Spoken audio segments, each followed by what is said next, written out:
नमस्कार, मैं हूं सुधीर चौधरी और डीएनए में आपका स्वागत है। आज अंतर्राष्ट्रीय महिला दिवस है और इसके लिए हम देश और दुनिया की तमाम महिलाओं को शुभकामनाएं देना चाहते हैं और जी न्यूज की जो दर्शक हैं महिलाएं, उन्हें खास तौर पर आज हम शुभकामनाएं देते हैं। लेकिन महिला दिवस को सिर्फ एक दिन तक सीमित कर देना हमारी नजर में ठीक नहीं है। हमारा मानना है कि महिलाओं को इस समय 3 चीजों की सबसे ज्यादा आवश्यकता है।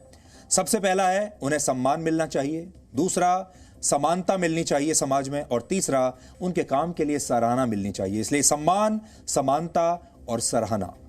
समाज में महिलाओं को उनका सही स्थान मिले, इसके लिए साल में एक दिन फूल दिए जाते हैं, गिफ्ट दिए जाते हैं, पार्टियां भी होती हैं, सेमिनार होते हैं, सेल लगाई जाती है और महिलाओं के लिए खास डिस्काउंट का ऑफर भी दिया जाता है। आज आपने अखबारों में ये सब चीजें पढ़ ली होंगी और बहुत बड़े बड़े आयोजन भी किए जाते हैं और कई जगह पुरस्कार भी दिए जाते हैं। लेकिन क्या ये काफी है? हम बचपन से देखते आए हैं कि हमारे घर में महिलाएं सुबह सुबह सबसे पहले जागती हैं और रात को सबसे देर में सोती हैं। सबके लिए खाना बनाती हैं लेकिन खुद सबसे बाद में खाती हैं। लेकिन उनकी इन कुर्बानियों को कोई भी महत्व नहीं देता और लोग समझते हैं कि ये तो उनका कर्तव्य है, ये उनकी ड्यूटी है और ये ड्यूटी उन्हें हफ्ते के 7 दिन और वर्ष में 365 दिन बिना अवकाश के, बिना रुके ऐसे ही निभानी है। महिलाओं को घर के काम से तभी छुट्टी मिलती है जब वो गंभीर रूप से बीमार हो जाएं। आज भी परिवार के बड़े और अहम फैसलों में महिलाओं की कोई हिस्सेदारी नहीं होती। हमारे समाज में महिलाओं का एक ही केआरए माना जाता है। केआरए मतलब की रिस्पॉन्सिबिलिटी एरिया, और वो है काम, काम और सिर्फ काम।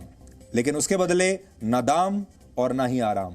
वो बिना थके, बिना रुके हमारे जीवन की सप्लाई चेन को टूटने नहीं देती। लेकिन क्या हम उनके मन को जोड़ने की कभी एक बार भी कोशिश करते हैं? क्या हम महिलाओं के मन की बात का आज हम विश्लेषण करेंगे और हमारा आज का विश्लेषण दुनिया की उन महिलाओं को समर्पित है जिन्हें ना तो अपने मन के बारे में फैसला लेने का अधिकार है और ना ही तन के बारे में फैसला लेने का अधिकार है। और इसके बाद हम आपकी खास मुलाकात करवाएंगे मशहूर अभिनेता मिथुन चक्रवर्ती से। मिथुन चक्रवर्ती ने 24 घंटे पहले ही बीजेपी ज्वाइन की है। पूरे देश में आजकल उनकी चर्चा है और बीजेपी ज्वाइन करते ही उन्होंने कहा कि वो एक कोबरा है। लेकिन जी न्यूज को आज जो उन्होंने इंटरव्यू दिया है उसमें उन्होंने अपने उस बयान के बारे में सफाई दी है और उनका कहना है कि उनके इस बयान को लोगों ने गलत समझ लिया। जो कोबरा वाला बयान था वो उन्होंने अपनी फिल्म का सिर्फ एक डायलॉग बोला था, उनकी ऐसी मंशा नहीं है। आज लंबी उनके साथ हमारी बातचीत हुई है। प्रधानमंत्री मोदी के साथ उनकी पहली मुलाकात कैसी रही इसके बारे में भी उन्होंने बताया और आज वो अपने दिवंगत पिता को याद करते हुए काफी भावुक भी हो गए। ये पूरी बातचीत आज हम आपको दिखाने वाले हैं, लेकिन सबसे पहले आज की तमाम बड़ी खबरें नॉनस्टॉप न्यूज में।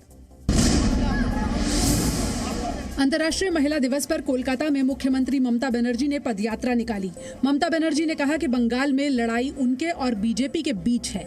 ममता ने यह भी कहा कि बीजेपी चाहे जितना हमला करे, बंगाल जवाब देगा। যতই করো হামলা জবাব দেবে বাংলা, যতই করো জুমলা জবাব দেবে বাংলা, যতই করো ক্ষতি বাংলা আনবে জ্যোতি। মনে রাখবেন, মা মাটি মানুষের অঙ্গীকার, আমরা নারীদের সুরক্ষিত করে রাখতে চাই। নারীরাই বাংলা গড়বে। ममता बनर्जी ने महिला सुरक्षा के नाम पर भी बीजेपी को घेरा। ममता ने कहा कि बीजेपी शासित राज्यों में महिलाएं सुरक्षित नहीं हैं। বলে কিনা বাংলা দখল করবে, আমরা বলি আগে সামলা দিল্লি, তারপরে ভাববি বাংলা দিল্লি। 3 किलोमीटर लंबी पदयात्रा में ममता बनर्जी के साथ बड़ी संख्या में महिलाएं शामिल हुई। ममता के मंच पर सिर्फ महिलाओं को ही जगह मिली। 5 राज्यों में चुनाव की वजह से संसद के बजट सत्र का दूसरा चरण छोटा हो सकता है। सूत्रों के मुताबिक संसद की कार्यवाही 25-26 मार्च को अनिश्चित काल तक के लिए स्थगित हो सकती है। दोनों सदनों में 100 से ज्यादा सांसदों ने चुनावी व्यस्तता बताकर ये मांग उठाई है। तय कार्यक्रम के मुताबिक बजट सत्र का दूसरा चरण 8 अप्रैल तक है। सरकार तो दोनों के लिए तैयार है, अगर कर्टेल करते हैं तो भी हमको कोई इतराज नहीं है। जो स्पीकर और चेयरमैन निर्णय लेगा उसके लिए सर। इससे पहले बजट सत्र का दूसरा चरण शुरू होते ही विपक्ष ने पेट्रोल और डीजल की कीमतों पर हंगामा किया और इन पर चर्चा कराने की मांग की। पेट्रोल, डीजल, एलपीजी उसके दाम बढ़ रहे दिन पे दिन। इसीलिए हम चाहते हैं कि इस पे चर्चा हो। राज्यसभा में ज्यादातर लोग इलेक्शन में इन्वॉल्व नहीं होते, इसीलिए आप राज्यसभा चलाइए। हंगामे की वजह से राज्यसभा की कार्यवाही 2 बार स्थगित हुई। कल से दोनों सदन की कार्यवाही पुराने समय से सुबह 11 बजे शुरू होगी। पश्चिम बंगाल में मुख्यमंत्री ममता बनर्जी को आज फिर बड़ा झटका लगा। तृणमूल कांग्रेस के 5 और विधायक आज बीजेपी में शामिल हो गए। इन विधायकों को कोलकाता में बंगाल बीजेपी के अध्यक्ष दिलीप घोष ने सदस्यता दिलाई। जो 5 विधायक टीएमसी छोड़कर बीजेपी में आए हैं, उनमें 4 बार की टीएमसी विधायक सोनाली गुहा, रविंद्रनाथ भट्टाचार्य, जट्टू लहरी, शीतल सरदार और दीपेंदु बिस्वास शामिल हैं। 80 साल के रविंद्रनाथ भट्टाचार्य सिंगूर आंदोलन का प्रमुख चेहरा रहे। टीएमसी ने इस बार उन्हें टिकट नहीं दिया था। फुटबॉलर दीपेंदु भी पहली बार टीएमसी से विधायक बने थे। इन 5 विधायकों के साथ टीएमसी की उम्मीदवार सरला मुर्मू ने भी बीजेपी ज्वाइन कर दी। सरला मुर्मू को टीएमसी ने हबीबपुर सीट से अपना उम्मीदवार घोषित किया था। उत्तराखंड की बीजेपी सरकार में असंतोष की खबरों के बीच मुख्यमंत्री त्रिवेंद्र सिंह रावत ने आज दिल्ली में गृह मंत्री अमित शाह और पार्टी अध्यक्ष जेपी नड्डा से मुलाकात की। ये मुलाकात संसद भवन में हुई। इसमें बीजेपी के संगठन महासचिव BL संतोष भी मौजूद थे। मैं अपने नेतृत्व से मिलने आया हूँ, मैंने उनसे समय लिया है। सूत्रों के मुताबिक उत्तराखंड सरकार के कई मंत्री भी आज दिल्ली में केंद्रीय नेताओं से मिले। हालांकि मुख्यमंत्री बदलने की मांग पर कोई सार्वजनिक बयान नहीं आया। सीएम त्रिवेंद्र रावत ने कल शाम देहरादून में अपने निवास पर विधायकों की बैठक बुलाई है। सभी मेयर और पंचायत अध्यक्ष भी बैठक में शामिल रहेंगे।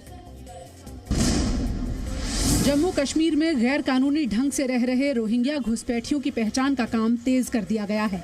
फर्जी दस्तावेजों पर रह रहे 155 रोहिंग्या को हीरानगर के होल्डिंग सेंटर भेजने के बाद आज जम्मू में रोहिंग्या खुद बस्ती खाली करने लगे।